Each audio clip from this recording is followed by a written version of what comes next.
Prezados estudantes do nosso curso, demais amigos que nos acompanham pelo canal temperançapolitica.com, como se diz cada vez mais na internet, bom dia, boa tarde e boa noite. O tema da nossa aula de hoje é educação informal, ou seja, educação, os processos formativos que são levados a curso fora da esfera do sistema formal de educação, do sistema escolar, pode se chamar de educação extraescolar. E a gente vai definir aqui rapidamente e olhar alguns exemplos focados no esporte e no lazer. Então a gente continua gravitando em torno dos três eixos do nosso curso, saúde, educação e o lazer.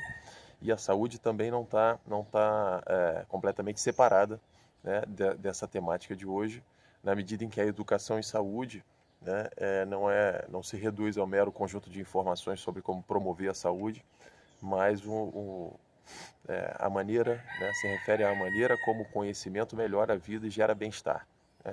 Essa é uma perspectiva abrangente de educação e saúde. Então todas as experiências sociais que são formativas, elas têm um papel direto ou indireto na promoção da saúde. Bom, educação informal, como eu já disse, é um processo abrangente de formação humana, que é levado a curso fora da esfera da escola e que estabelece relações com o que se aprende dentro da escola. Há uma circularidade, como se diz, o que se aprende, o conhecimento que as pessoas produzem dentro da escola vão ser ativados, consciente ou inconscientemente, na sua vida cotidiana. Talvez não sejam com a intensidade que a gente gostaria, ou seja, o conhecimento muitas vezes que se produz na escola não é o chamado conhecimento significativo, a aprendizagem não é significativa. Esse conceito de aprendizagem significativa, ele se refere ao conhecimento que o sujeito produz em torno das grandes questões de interesse existencial da vida dele. Então, quer dizer, são as questões que interessam ao sujeito, que oferecem os temas fundamentais para a produção do conhecimento, e aí numa perspectiva transdisciplinar. Enfim, quais são as grandes demandas que você apresenta à vida, ou que a vida apresenta a você, e que o conhecimento pode ajudar a resolver, a enfrentar esses problemas, a suprir certos desejos, certas necessidades, a encontrar estratégias para solucionar ou atender a demandas muito particulares de cada um. O conhecimento só serve para isso, e o processo de educação escolar, pelo menos em tese, deveria contribuir para a resolução, para saciar problemas, demandas, sanar, mitigar questões que estão na agenda subjetiva, pessoal, do sujeito que produz o conhecimento. Já há um entendimento hoje de que não há transferência, não é possível transferir o conhecimento, porque o processo de produção do conhecimento não é uma mera um acúmulo de informações. O cérebro não é um sistema nervoso, e o corpo, de uma maneira geral, que aprende, não é um arquivo em que você vai inscrevendo informações. Ele é um organismo que modela, que a partir da experiência produz modelos cerebrais, produz conexões sinápticas, produz vastas constelações neurais, de sinapses que processam neuralmente dados que são dados sensoriais,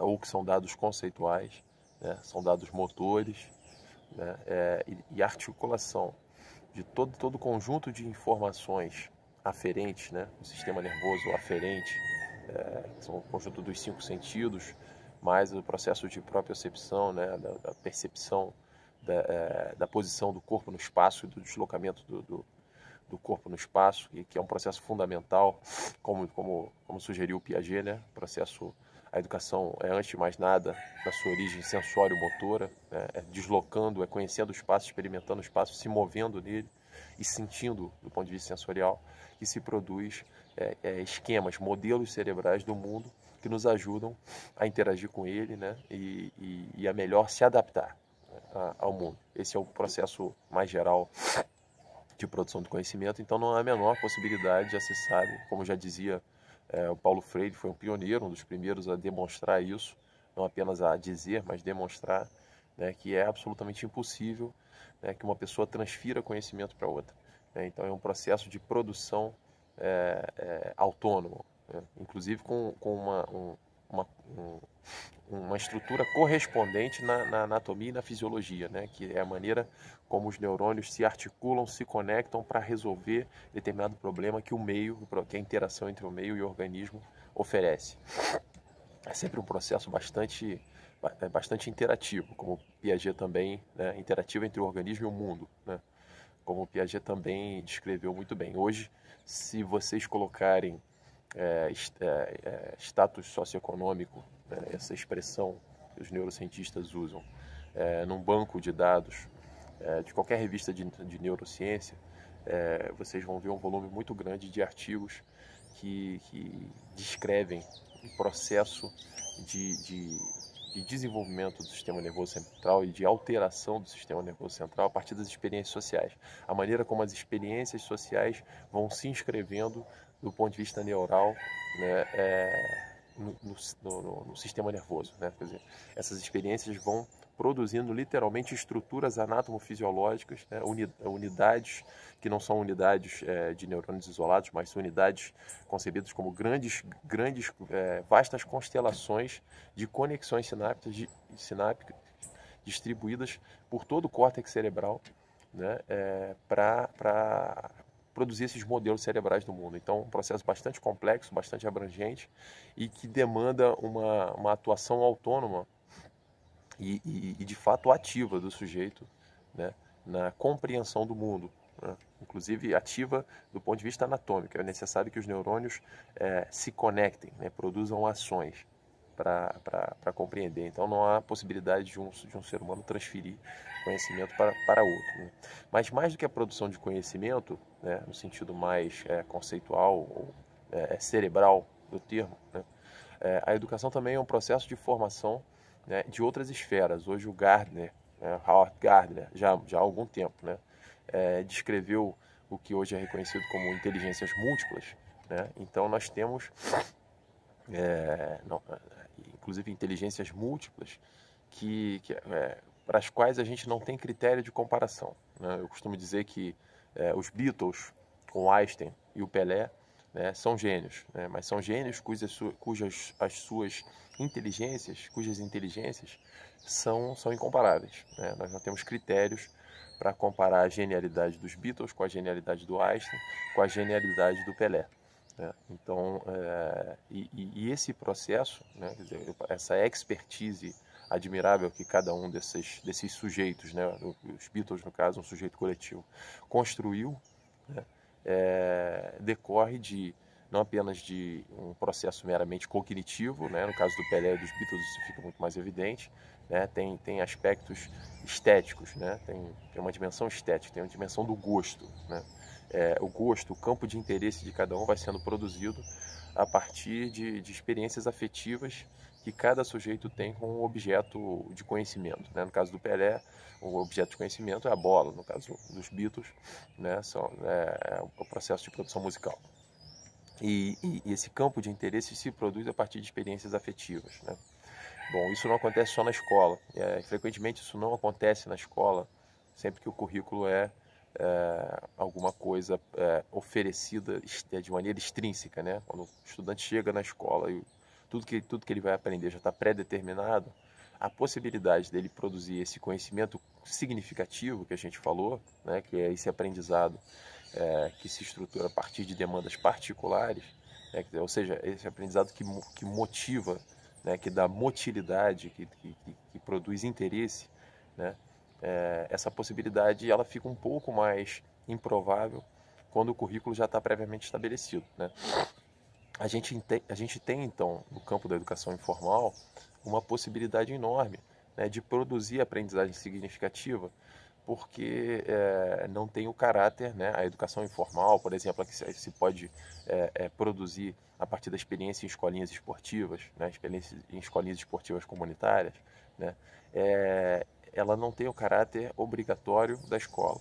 Né, e isso, essa possibilidade de escolha espontânea, né, por parte de quem vai participar de uma escolinha esportiva, né, já é uma primeira etapa fundamental para a produção de experiências significativas, de educação significativa, porque aqui a gente não está falando apenas de aprendizagem cognitiva, embora, né, esteja envolvida, né, em outra ocasião, em outra oportunidade, a gente pode descrever, né, essas correlações, né, entre o aprendizado de natureza sensorial e motora e o aprendizado propriamente cognitivo, né, mas há outros aprendizados aí, inclusive, e aí eu vou concentrar os últimos 5 minutos desse comentário aqui, nesses exemplos, né, de natureza outra, que não é meramente cognitivo, né? Sobretudo o aprendizado social, né? Quer dizer, aqui o gênero de aprendizado, que a gente chama de socialização, que nos permite viver com eficácia, com eficiência,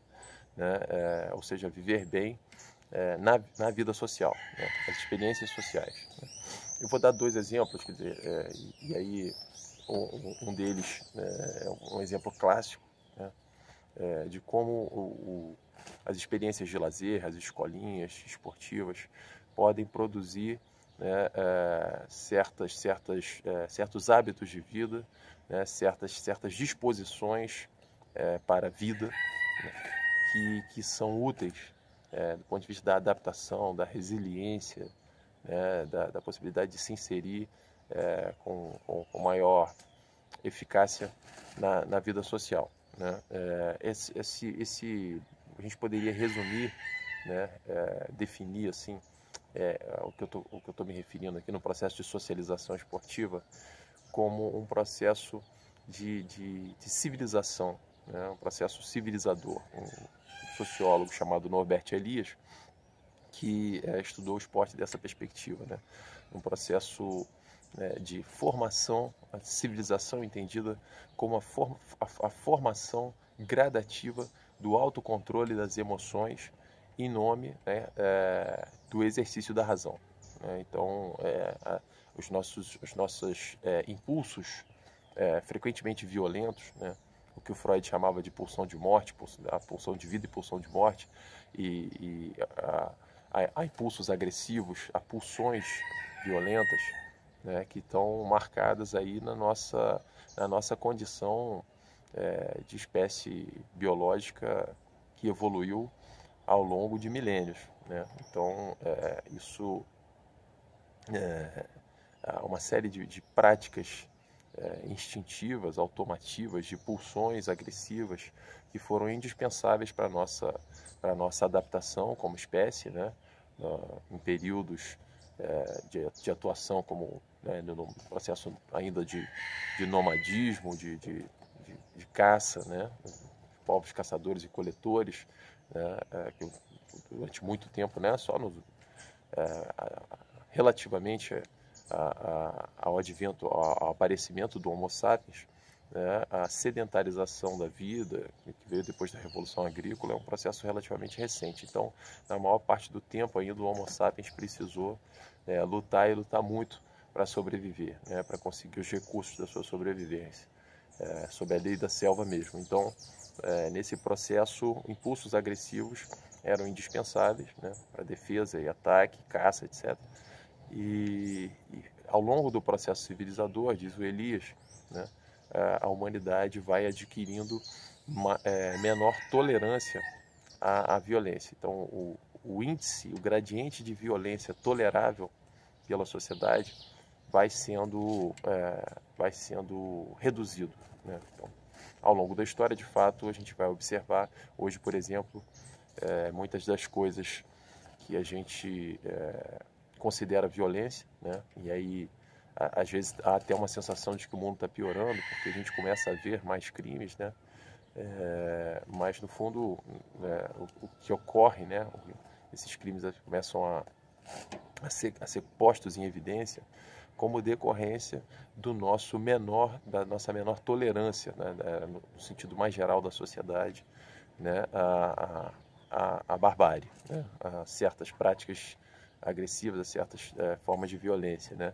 Tá aí, por exemplo, o que se chama hoje de cultura do estupro, né? Que está em evidência, que de fato é um legado extremamente doloroso da nossa sociedade brasileira, né, que é, além de ser uma sociedade escravista marcada, cuja experiência da escravidão não tem comparação, né, ao longo da história com outros países. A gente foi o maior país escravista do mundo, de um gênero de escravismo, né, também distinto do escravismo antigo, por exemplo, em que, né, quando um romano escravizava um grego, e quando esse grego era filósofo, ele passava a trabalhar como filósofo. Era um escravo, mas era um filósofo, né? A marca característica do escravismo brasileiro sempre foi a desumanização do escravizado, né? Então, a objetificação, né? A reificação, a coisificação do escravizado, né? E isso tem também uma dimensão, tem toda a questão dos castigos físicos, mas também uma dimensão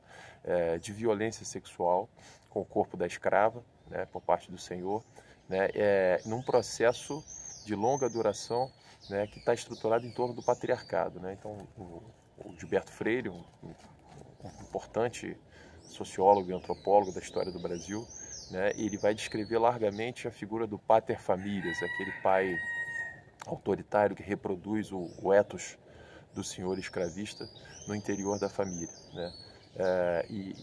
Cujas fronteiras da família são veladas, né, para quem está do lado de fora, né? E os crimes que podem ser perpetrados no interior da família não são concebidos como crime, porque quem manda ali dentro é o senhor soberano, que é o homem. Então nós temos uma estrutura escravista e patriarcal, né, que incita, né, a cultura do estupro, né, porque isso data do período pré-abolição, né, essa possibilidade de coisificar o corpo da mulher escrava, enfim, alguma coisa que foi se transformando e se reproduzindo, né, ao ponto de hoje a gente estar debatendo, né, e lamentando, né, inclusive do ponto de vista jurídico, enfim, né, as expressões mais terríveis que começam a ficar em maior evidência, porque a tolerância da sociedade à violência sexual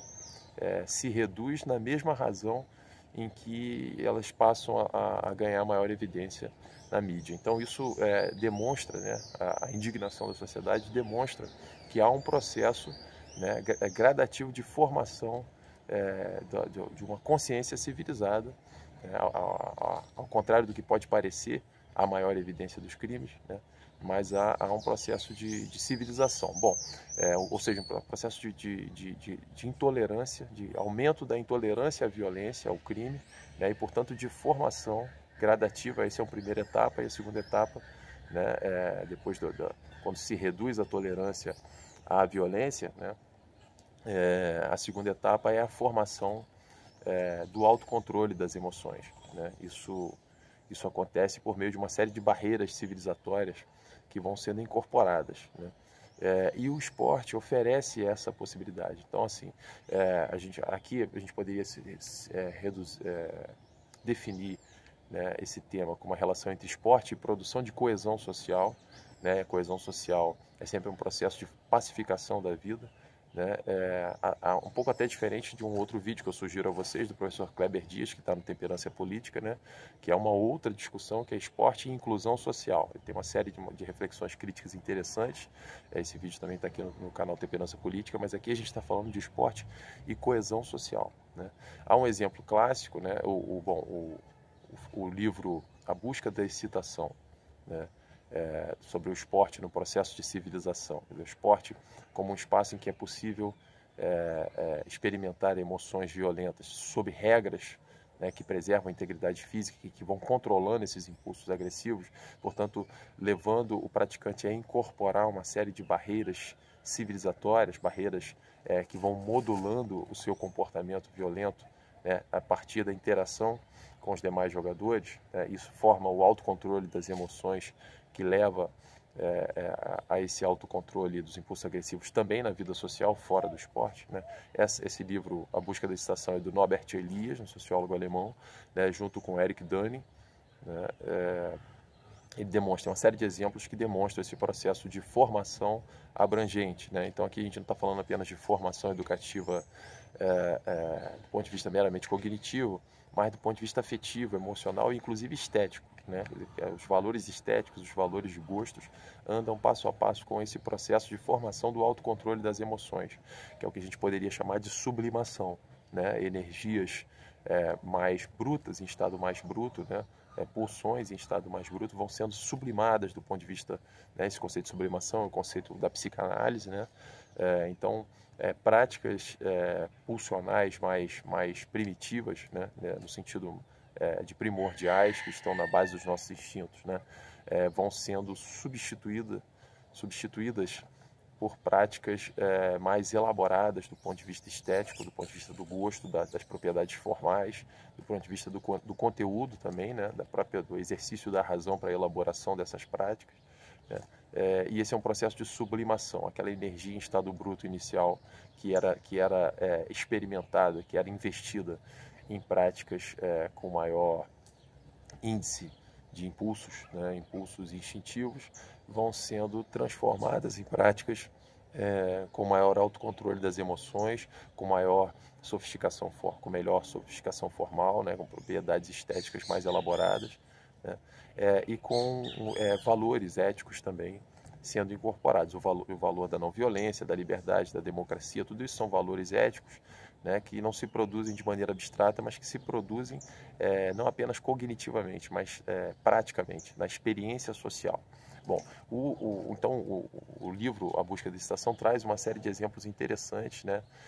E um deles é o boxe. E aí, para finalizar aqui, eu quero comentar, né, um texto formidável que é do Luc Vacan, né, de um antropólogo francês, que se inscreveu numa academia de boxe no gueto de Chicago, né? Ele foi estudar durante alguns anos, né, fazer pesquisa de campo sobre o gueto e decidiu compreender o gueto a partir de uma academia de boxe do gueto, né? Então ele começa a descrever todo o processo da violência urbana, né, naquele gueto. E nós temos uma série, eu estou sugerindo a leitura desse livro, né? Vou sugerir um artigo, uma resenha sobre esse livro na nossa plataforma, né? Porque é um texto clássico, né? A gente tem a partir dele, ele é um texto seminal, um texto fundador, assim, a partir do texto do Vacan, que se chama Corpo e Alma, com o subtítulo Notas Etnográficas de um Aprendiz de Boxe, né? A partir desse livro nós tivemos uma série de experiências, de estudos etnográficos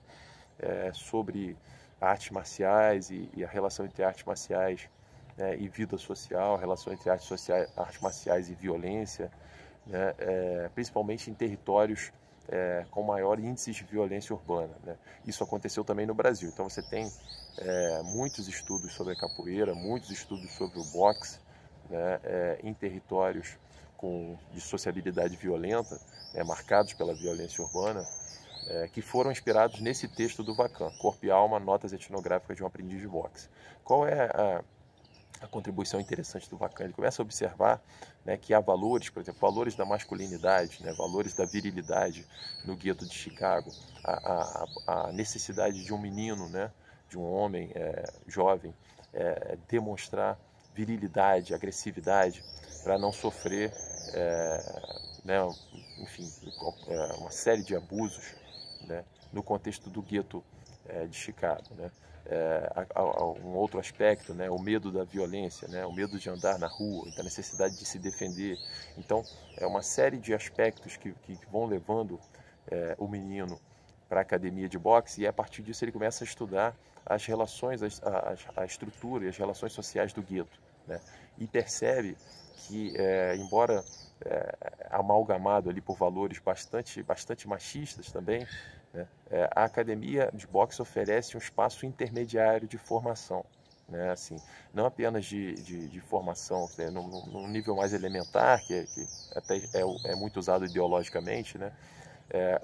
Esses meninos que se matriculam na academia de boxe, eles, dentre outras coisas, eles adotam um regime de vida um regime no sentido abrangente, de vida mais salutar, né? Então, vai ter que treinar, vai ter que lutar, vai ter uma luta no fim de semana, né? Isso leva a economizar, a investir na preservação do seu capital, que é o corpo. Ele chama de capital corpo, né? Então ele vai dormir cedo, então ele vai se alimentar melhor, então ele vai evitar a bebida alcoólica ou as drogas. Isso tudo é usado ideologicamente, né, e eu recomendo que se assista o vídeo do Kleber, né, sobre esporte e inclusão social, em que ele vai criticar uma série de falácias acerca da contribuição do esporte para a inclusão social das pessoas excluídas, né? Mas aqui não é disso que se trata, aqui é da adoção de um regime de vida dentro de um regime de treinamento e que estrutura, né, a relação dessa pessoa com o espaço, com as pessoas e com o tempo, né? Então, um processo de formação de disciplina, né, que vai formar disposições para a ação. Essa disciplina vai ser empregada em outras esferas da vida, né? A possibilidade de organizar, de estruturar o próprio tempo em torno de um objetivo, que é uma luta de boxe, né? Esse processo, esse trabalho, essa aprendizagem que não é escolar, né? De organizar, né? De estruturar o uso do próprio tempo, e o uso do próprio corpo, né? O que vai se ingerir, né? Com vistas a um objetivo que é uma luta de boxe, né? Tá ali no Vacan. Nada disso, obviamente, tem a ver com o esporte tira as pessoas das drogas, esses pressupostos ideológicos, né? São muito simplórios, são simplificações empobrecedoras de processos mais complexos, né? A ideologia sempre tem um fundo de verdade, né? Há um núcleo real da ideologia, como diz o Slavoj Zizek, que é um analista social importante. Nenhuma ideologia pode se constituir sem um núcleo real, né? Então há um núcleo real na ideia de que o esporte tira as pessoas das drogas, mas as pessoas praticam esporte e usam drogas. Não é esse o núcleo real, não é essa relação simplória entre praticar esporte e não usar drogas. O núcleo real é a possibilidade, dado o interesse do praticante, né, de evoluir e se desenvolver no esporte, né, a possibilidade dele adotar uma relação com a vida, com o tempo e com o espaço estruturada e planejada, né, de modo a que a sua interação com o meio, ao longo do tempo, né, leve-o a adaptações, né, leve o seu próprio organismo e a sua psique, a sua experiência emocional a certas adaptações, né, porque há um processo de endurecimento afetivo, né, na formação do lutador, por exemplo, né? Essas adaptações vão levá-lo a um resultado melhor na luta de boxe, né? Como um atleta de boxe. Então, dado esse interesse, que não é uma coisa óbvia, assim, que todo mundo que vai se lançar na prática do boxe vai se interessar, né, no autodesenvolvimento, isso não é uma coisa dada, não é uma coisa óbvia. É um processo de formação de um campo de interesse que tem a ver com as experiências afetivas que aquela pessoa tem com a academia. Mas dado isso, né, ou a gente pode extrapolar para o futebol, para a capoeira, para o basquete, para o tênis, jiu-jitsu, etc., né, dada a formação de um campo de interesses por aquele esporte, né, esse campo de interesses pode ser um disparador da produção de um regime de vida pensado, né, quer dizer, planejado. Esse é um aspecto. Em lugar de se viver de uma maneira à deriva, né, sem uma orientação clara de vida, sem um objetivo, né, esse campo de interesse esportivo oferece a possibilidade, né, de um objetivo, de uma meta, de um desenvolvimento pessoal, né, que vai ser o disparador de uma alteração, da alteração de uma série de modos de vida, né, de disposições práticas de ação. Então, o dormir cedo, o se alimentar bem, ou buscar se alimentar bem a partir das condições dadas, né, econômicas dadas, o uso do tempo eficaz, o uso do corpo racional, né, a tentativa de incorporar conhecimentos científicos na promoção da própria saúde, no desenvolvimento das suas aptidões físicas, tudo isso, vai dizer o Vacan, né, se articula em um processo de estruturação espaço-temporal da vida do sujeito. Então, a interação entre o sujeito e o mundo passa a ser planejada, né? Que o sujeito passa a usar, a se apossar da sua razão, a ser o senhor da sua vida, dentro das suas limitações, dos limites que ele tem, mas ele passa ao exercício da razão, né, do pensamento, da inteligência, para organizar a sua vida. né? Isso não é uma coisa individual, mas é um processo coletivo que se dá no interior da academia, segundo o relato do Vacan nesse texto, né? É sempre um processo coletivo, um processo de socialização, um processo de produção de coesão social. As metas comuns, né, que a prática esportiva numa escolinha de periferia, por exemplo, podem produzir, né, quando você, por exemplo, vai intervir como professor de futebol, né, ou professor de jiu-jitsu, numa comunidade pobre, marcada pela violência, né, você pode produzir, né, metas coletivas, aquela equipe, aquele time, né, podem, a partir da sua experiência coletiva do treinamento, produzir uma identidade, né, como a noção de classe social do Edward Thompson, né? A consciência de classe não é uma consciência de um objetivo de revolução, a classe tomar o poder, nada disso, né? Alterar as relações de produção. A consciência de classe é a consciência da identidade compartilhada, das experiências compartilhadas, né? É a comparação que se faz com aquelas pessoas que estão submetidas às mesmas condições sociais, né?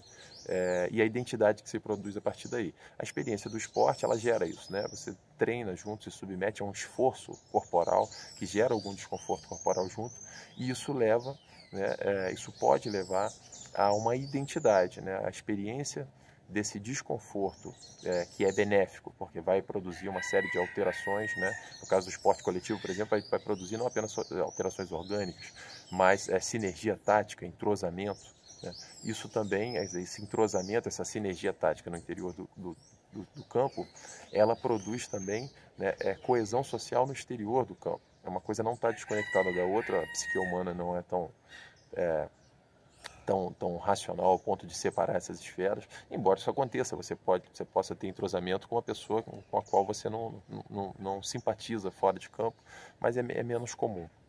O comum é que essas coisas caminhem juntos. Então, a experiência coletiva do treinamento esportivo e do jogo esportivo, da luta, né, isso produz coesão social naquela equipe. Isso aconteceu na academia estudada pelo Vacan, né, e aconteceu mais do que isso no gueto, né, o papel que a academia de boxe tinha na estruturação da vida social do gueto. Isso fica muito claro num filme chamado Pride, O Orgulho de uma Nação. É um professor de matemática, ex-nadador, que começa a dar aula de natação e monta uma equipe com jovens de um gueto também nos Estados Unidos nos anos 70. Né? Esse filme é um filme sobre natação, Pride, não é o Pride também das artes marciais, não. Pride, O Orgulho de uma Nação. É um filmaço que mostra como uma mera equipe de menos de meia dezena de jovens, né, pode ser o disparador da produção de identidade, né, e do orgulho de uma comunidade, por exemplo, né, quando você começa a estruturar a prática daqueles garotos, né, e tentar organizar também, né, um calendário de competições comunitárias, eventos que reúnem pessoas, que reúnem os praticantes, mas que reúnem também torcedores, que são amigos, que são familiares, e como isso produz vínculos, né, produz identidade comunitária. Então, esse é um processo abrangente de formação, de sociabilidade, de formação coletiva e civilizatória de comunidades que o esporte e o lazer podem oferecer. Então, esse é o nosso tema de hoje. Compartilhem aí com os seus amigos e até a próxima aula. Um grande abraço.